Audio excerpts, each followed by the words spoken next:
রবিবার থেকে শুরু হলো তৃণমূলের সহায়তা শিবির। প্রথম দিনই রাজ্য জুড়ে সহায়তা কেন্দ্রগুলিতে ছিল উপচে পড়া ভিড়। বিশেষ করে মহিলাদের উপস্থিতি ছিল চোখে পড়ার মতো। 18ই ফেব্রুয়ারি থেকে শুরু হওয়া শিবির চলবে 25শে ফেব্রুয়ারি পর্যন্ত। কেন্দ্রের বঞ্চনার বিরুদ্ধে রাজ্য জুড়ে আওয়াজ উঠেছে।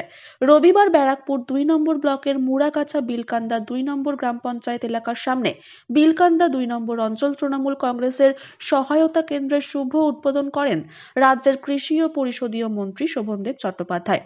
উক্ত অনুষ্ঠানে উপস্থিত ছিলেন ব্যারাকপুর 2 নম্বর পঞ্চায়েত সমিতির সভাপতি প্রবীর রাজবংশী, ব্যারাকপুর 2 নম্বর পঞ্চায়েত সমিতির কর্মাধ্যক্ষ সজল দাস, বিলকান্দা 2 নম্বর গ্রাম পঞ্চায়েত প্রধান দীপা পাইক, উপপ্রধান অঞ্জলি দেউরি, উত্তর 24 পরগনা জেলা পরিষদের সদস্যা সুপ্রিয়া ঘোষ সহ পঞ্চায়েত সদস্য ও কর্মীবৃন্দরা। আমাদের সকলের প্রিয় নয়নের মণি আমাদের সবসময় পাশে থাকে। যখন মাননীয় শোভনদেব চট্টোপাধ্যায় উপস্থিত আছেন, আমি মঞ্চের সামনে আশাফুজের বিদ্যুৎ সভাপতি, আমাদের বিলকান্দা তৃণমূল কংগ্রেস সভাপতি মাননীয় সজল দাস, আমি সকলের সহযোগিতা করতে বলছি। আমাদের উপস্থিত আছেন আমাদের ব্যারাকপুর পঞ্চায়েত সমিতির আমাদের সভাপতি, আমাদের সকলের প্রিয় মাননীয় প্রভুর একদম সভাপতি উপস্থিত আছেন আমাদের সবাই হাততালি দেবেন সকলের প্রিয় বিধায়ক এবং পূরণ করেছি আমাদের বিলকান্দা গ্রাম পঞ্চায়েতের প্রধান। নমস্কার, এখানে আছেন আমাদের বিলকান্দা 2 এর প্রধান দীপা পাইক,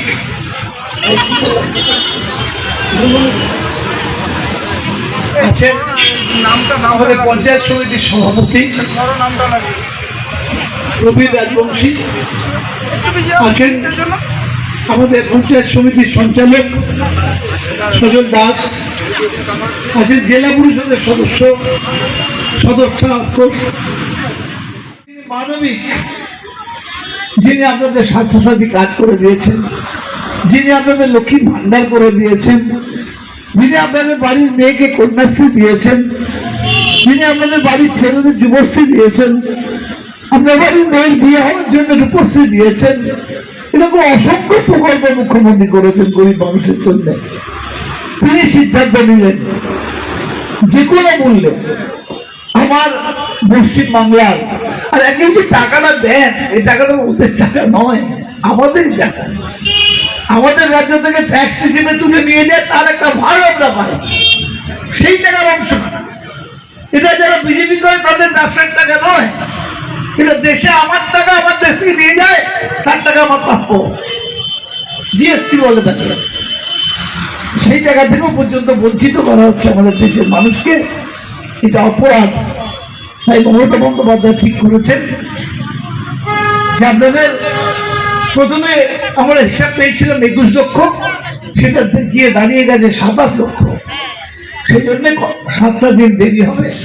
আগে বোধহয় বলেছিলেন 21 লক্ষ টাকা 21 তারিখ থেকে দেওয়া হবে, সেটা 1 তারিখ থেকে।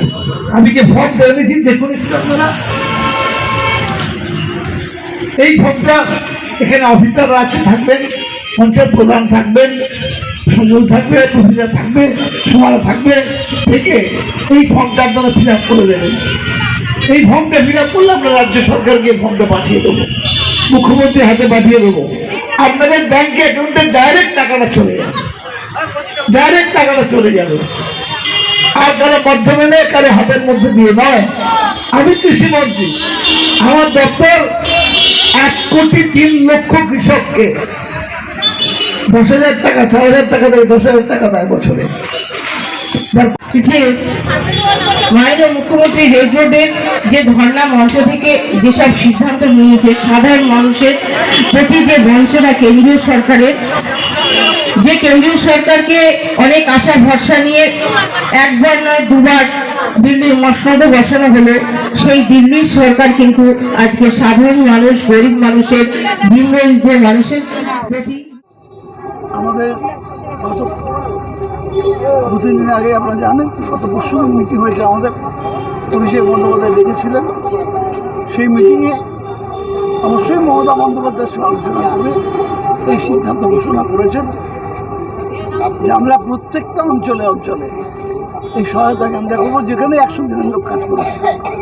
এবং যারা কাজ করেছে তাদেরকে একটা ফর্ম দেবো, ফিল আপ করে দেবো। এই ফর্মটা দেবো, তারা ফিল আপ করে দেবে। ফর্মটা ফিল আপ করে দিলে আমরা দিয়ে দেবো মুখ্যমন্ত্রীর কাছে। মুখ্যমন্ত্রী ডাইরেক্ট ওনাদের ব্যাঙ্ক অ্যাকাউন্টে ওনার যে প্রাপ্য টাকাটা, সেই টাকাটা চলে যাবে। সেটা 100 দিনের কাজও হবে, আবাস যোজনাটা পরে হবে। আগে 100 দিনের কাজের টাকা তিনি পাঠিয়ে দেবেন। এই সিদ্ধান্ত নেওয়ার তো প্রয়োজন ছিল না। যারা কাজ করেছে তারা আইনসঙ্গতভাবে কাজ করেছে। মানরেগা একটা অ্যাক্ট, সেই অ্যাক্টে অনুযায়ী কাজ করেছে। সে কাজ করবে এবং পারিশ্রমিক পাবে, এটা দুটোই ওর মধ্যে লেখা আছে। এবং দিতে দেরি হলে সুদ দিতে হবে, এটাও লেখা আছে।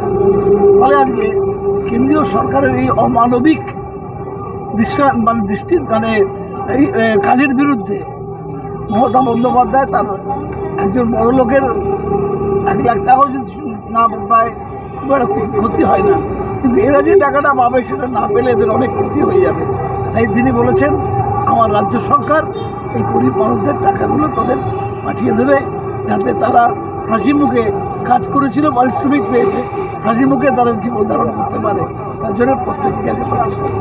আমরা দেখলাম যে বাজেটে 1 লাখে লক্ষ্মীর ভান্ডারের টাকা দিচ্ছে। এটাকে কিভাবে দেখছে যে লোকসভা থেকে মহিলা ভোট কি বেশি ভোটের কথা ভাবেন, আমরা মানবিক দিক থেকে ভাবি। মমতা বন্দ্যোপাধ্যায় জেতার পর থেকেই দেখেছেন আপনারা যে তিনি নানা রকম প্রকল্প করছেন, এবং তার এই প্রকল্প করাটাকে যিনি সাপোর্ট দিয়েছিলেন তিনি কিন্তু সাধারণ মানুষ না, অভিজিৎ বিনায়ক বন্দ্যোপাধ্যায়। তিনি বলেছিলেন যে ভারতবর্ষ করোনার সময় যখন পেছিয়ে পড়ল, তখন ভারতবর্ষের 2টো রাজ্য কেবলমাত্র এগিয়ে ছিল। তাদের জিডিপি অর্থাৎ আমাদের জিএসডিপি আমাদের বেশি ছিল, সব নেগেটিভ, মাইনাস, আমাদের ছিল পজিটিভ, তামিলনাড়ু আর আমাদের। তিনি বলেছিলেন গরিবের হাতে পয়সা দিতে পেরেছিলেন বলেই করোনার সময় যখন কেন্দ্রীয় সরকার থেকে সব রাজ্য পিছিয়ে গেল, তখন বাংলা পিছিয়ে যায়নি। এটা একটা অর্থনীতির কথা, এটা শুধু ভোট পাওয়ার কথা নয়, এটা অর্থনীতির কথা।